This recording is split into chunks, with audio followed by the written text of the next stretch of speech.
speakers, Hans and Karen, for perfectly setting the stage, Pisana for bringing this group of speakers together, and for Robert for doing everything to make this happen and making this possible.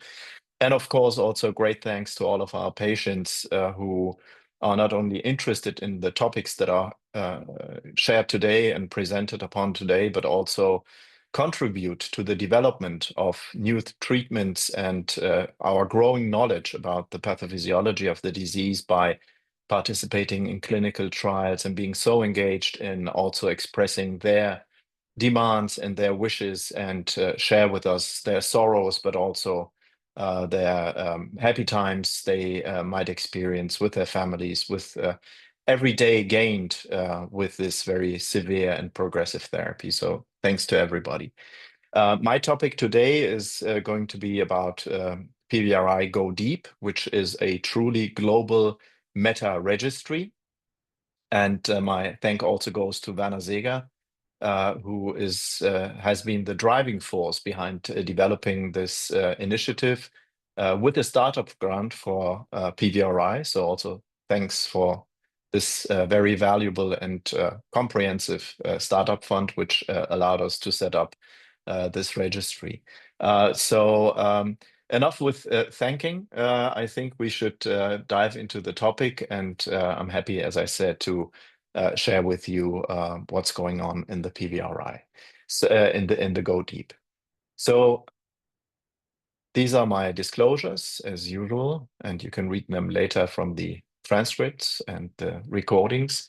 What we did at the very beginning, before setting up PVRI, and I'm going to introduce the structure of the GoDeep registry for you in a minute, is to define what we really want to have as a basic set of data and what is mandatory to be included. And we decided to start up with including patient data only if invasive right heart catheterization had been performed in those patients as a means of gaining knowledge and information, but also as a quality assurance, so that the classification, which happens later on clinical grounds, but also based on right heart cath data, is valuable. This is followed by data that are considered essential, like follow-up data, and also internal and external quality controls and benchmarkings, and then obviously recommended ones. And there is a lot of ongoing extended data collection ongoing, including an imaging module and genomic module, and also a module for biospecimen, which is really adding to the value of this registry. So how is it done? And you've heard of single center registries, you've heard of national registries, but also international registries, registries that cover a certain region of the world. All of those are based on some software which includes the data.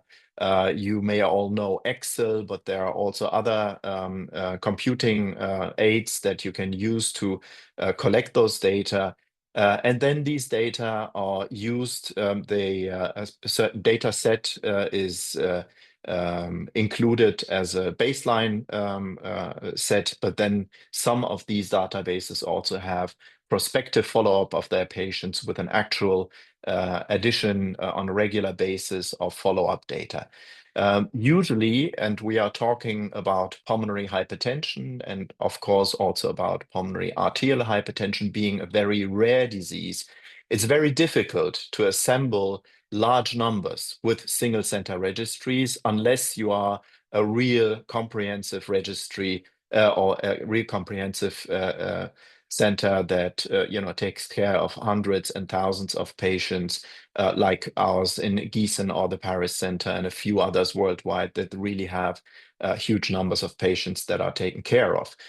There is the possibility to join forces, and national registries have been set up, but there has really been no real global registry so far. And the reason why it was not possible so far was technical reasons. It is very difficult to approach multiple centers and then to align the databases, to collect a homogeneous set of data, and then include it in one comprehensive meta-registry. And this, in fact, could be resolved. The problem could be resolved by means of a very, very sophisticated software and hardware set that was provided by the university and the university hospital in Gießen. So this was one of our contributions to the process of setting up this meta-registry. And what is necessary at the end of the day, so if representatives of other sites around the world or other organizations are present in this session, you may also approach the PVRI GoDeep consortium. What is necessary is one visit to the site. And what's done is that our people, our tech people, have a deep look into the registry. And what they do basically is only to align the header, to harmonize the header of the database so that the GoDeep machinery can read the data and there is an alignment of the parameters. Afterwards, it's really simply one click that uploads the entire database to the PVRI GoDeep team. And then this is assembled and put together in a pseudonymized form. So patient privacy is always assured in the global registry. It cannot be backtracked, and we only do that periodically with the sites for reasons of quality assurance. And that led, at the end of the day, to a very, very comprehensive data set. Remember, we are talking about a rare disease, presumably, but meanwhile, we have more than 35,000 enrollees, so patients and patient data, individual patient data sets with more than 8 million data points. And this is only to say that these are the so-called baseline data at the time of diagnosis. And just imagine that from all those patients, subsequent follow-up data are emerging and are continuously included into the database. 28 PH centers have already entered their data into GoDeep. And of course, and we have to admit, there is a European and North American predominance, but you may appreciate from the dots that we are reaching the goal of becoming a global database. There's further ongoing centers that are already in the process of data transfer and negotiations with more than 30 centers ongoing. So whoever is interested, please approach me or the team members of GoDeep registry or also via Karen and the PVRI, and we are happy to join conversations with those sites that want to join. We have already some data to share, and this might be interesting for you. So which type of patients are we talking about? And naturally, because we first approached experienced PH centers that mainly take care of PAH patients, we also have an overrepresentation of patients from the WHO Group 1 PAH, but a fair amount of patients also with Group 2 cardiac disease associated PH, Group 3 ILD and COPD associated PH, and also CTE-PH. There are a couple of undefined patients of patient phenotypes that are currently also undergoing resorting and may even end up with an undefined group. And how about, let's say, one main parameter that defines pulmonary hypertension, namely the mean pulmonary arterial pressure in the different groups. And I believe that with the wealth of data, the size of the groups that we are looking at, with multiple hundreds, if not thousands of patients in each group, these data are becoming solid. They become referenceable, they are reliable data, and we can claim that this is the largest group of PH group 1 in one database, showing the distribution of disease severity by means of mean PA pressure measurement. It is distinct from patients with group 2 who usually display more mild pulmonary hypertension, or group 3 with association with lung disorders, which are also usually a little bit more mild, as opposed to group 4 CTEPH that has a quite a comparable distribution pattern like the group 1 PAH patients. And then the sad truth for all groups is that still when patients present at the sites, at the centers, and this seems to be a global phenomenon, they present in advanced New York Heart Functional Class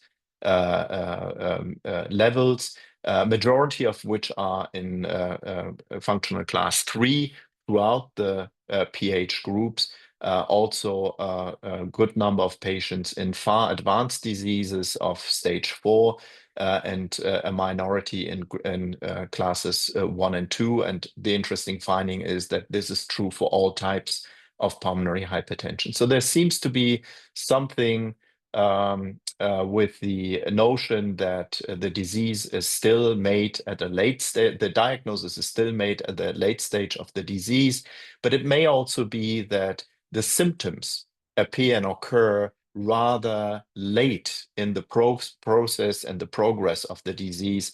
This seems to be a common phenomenon. When looking at the walking distance distribution, we also found and have published about those baseline data about the 6-minute walking distance distribution. It is around 350 to 400 meters in PAH patients, slightly lower in peak in patients from the cardiac group, and considerably lower in patients from group 3. And again, group 4 is rather comparable to group 1 in this regard. So now let me dive a little bit deeper into the value of what you can figure out and extract from this comprehensive database. One example of which is we were interested in whether the risk scores are applicable to the group 1, the classical PAH group 1, and also to other groups of pulmonary hypertension. You may know that most of the current risk scores have been discovered and validated for PAH only. So this was one of the questions that were of interest, whether or not these risk scores are also applicable to other forms of pulmonary hypertension and how they compare in between each other. That's an ongoing debate amongst experts, which of the risk scores are better or worse, have a better predictive value, which one are to preferred. So what we were interested in was to compare the predictive value of the different risk scores, and we compared the most widely used risk scores like the REVEAL 2.0, the REVEAL Lite 2, the ESC-ERS guidelines from 2022, the Compara 3 strata and the Compara 4 strata. And bottom line is they all work.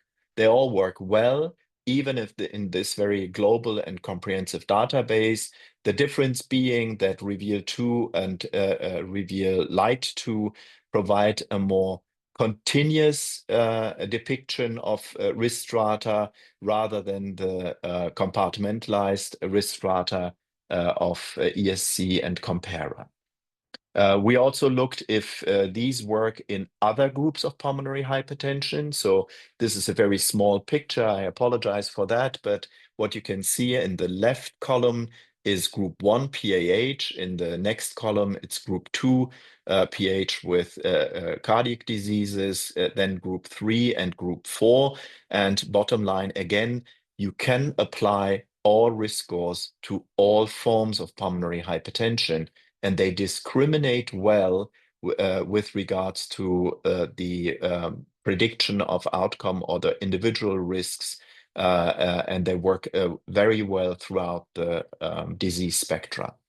Another question that we asked ourselves was, how about non-PAH PH and particularly PH in conjunction with lung diseases? And I'm picking some of these examples also because it is already published data and you can reference it in the respective publications. And when looking at patients, and these are common forms of pulmonary hypertension, those associated with common diseases such as COPD, an interesting finding was that when you compare PAH, particularly IPAH, and the long-term course of the disease and the overall survival with IPAH across the globe, the outcome, although being limited by the disease after 5 years, is still considerably better than in patients with PH-COPD. And then when looking at PH-COPD and dividing those with less severely impaired hemodynamics in the blue graph here, as opposed to those with more severe hemodynamic impairment with a PVR of higher than 5 Wood units, you can clearly see that the stronger the PVR is elevated, the worse the outcome is, and it has a prognostic impact. This is also interesting finding from real-life data from the off-label use of PH medications in patients with PH-COPD, that whether you look at patients that are less severely compromised with regards to their PVR or more severely compromised with a higher PVR, PH therapies, when used off-label on an individual compassionate basis, have an impact on outcome and display beneficial effects regarding the outcome. So a very interesting finding from this database. Looking at PH-ILD, this is one of the most comprehensive databases for patients with PH associated with lung fibrosis. We could again replicate the data we saw from the COPD patient population, although the natural prognosis of the disease is much more dismal, even when compared to PH-COPD. So the disease is much more severe, much more progressive, even if you subdivide by the subtypes of the fibrosis. Lastly, the global PH view, when looking at real comprehensive data and when asking for the impact of sex and race, now we are talking about looking at huge patient populations, irrespective of the adjustment to the different PH groups. We just looked for PH in almost 20,000 patients worldwide. And what we could show is that females in general have a better outcome when they suffer from pulmonary hypertension than males.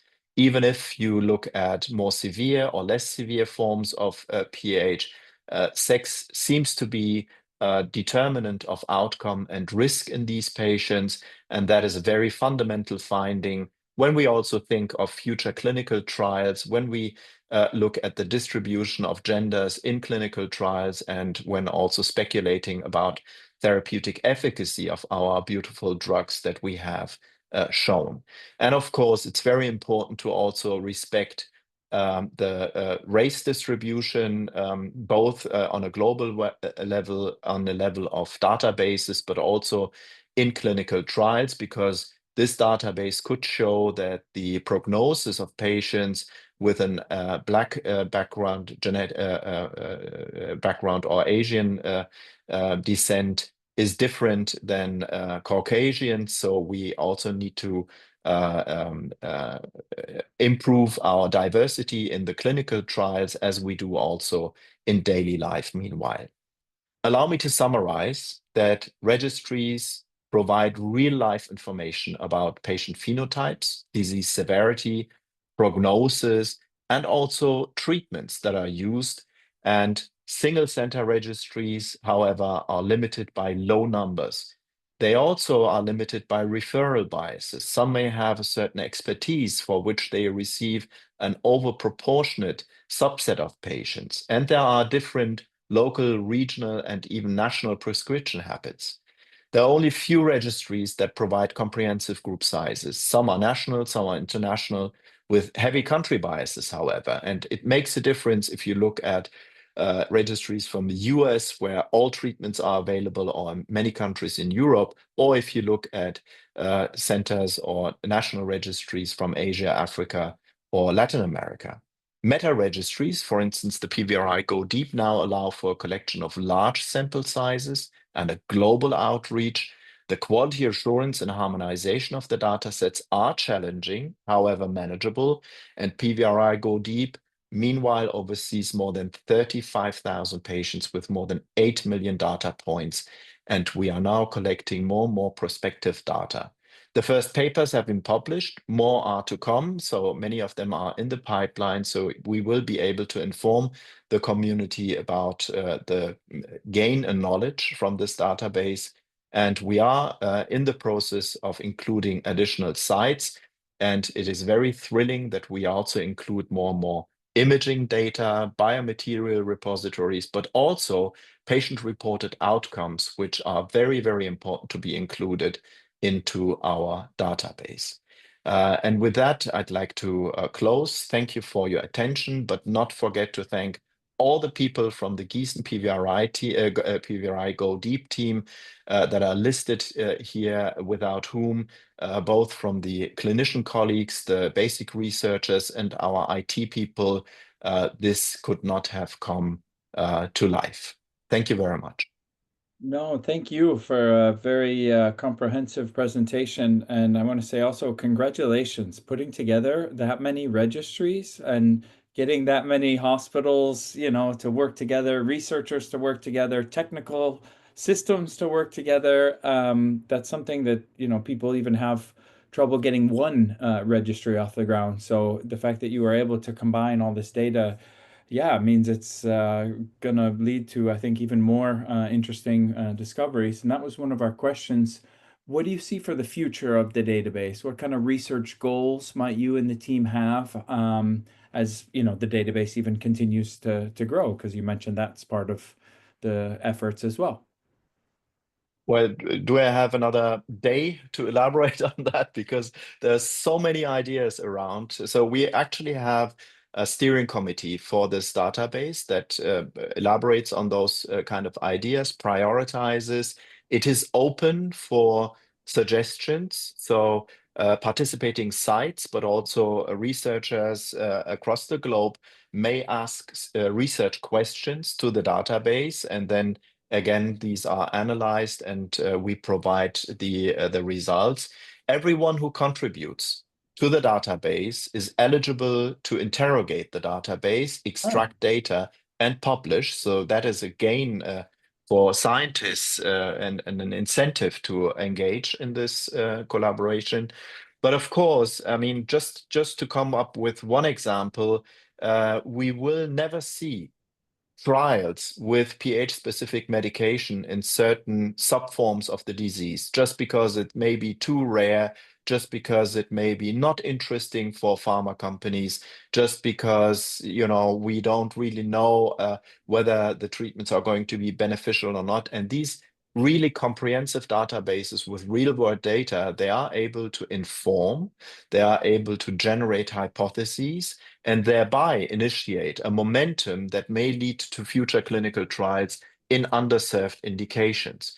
The second thing is that we can think of combining these comprehensive data with imaging, with the biodepositories, with maybe all the omics studies that are done from biomaterials, and then feed all the data, all the information into an AI.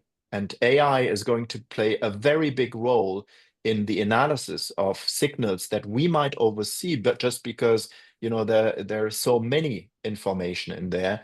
And we are looking forward to also implement AI, and this is an ongoing process at the time being. And I just saw that Sandeep has also joined, and I think that with colleagues like Sandeep and other representative of major sites who join the PVRI GoDeep, we will increase the size, but also the quality of the data of the database. thanks again for your presentation. And with that, I want to welcome Professor Sandeep Sahai, and his presentation will be on novel agents and their impact on the treatment algorithm. Thanks, Ardi, and Sandeep, over to you.